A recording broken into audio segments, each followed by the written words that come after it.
Hello, this is Golam Rabbani. I am your Python instructor.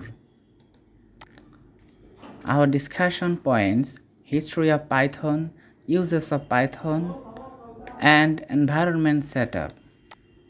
Python is a high-level, interpreted, general-purpose programming language.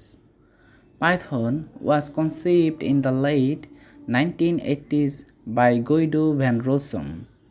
Here the man who was the creator of Python programming language. Now question arises where we can use Python.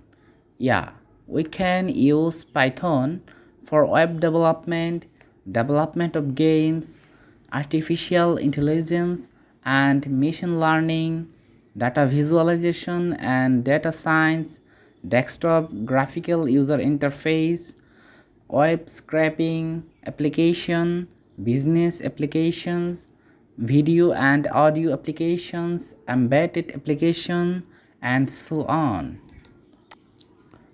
We will start Python journey from the next video. So it's time for setup environment.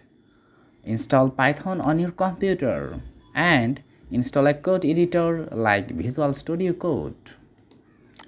Thank you everyone. See you soon. Bye bye.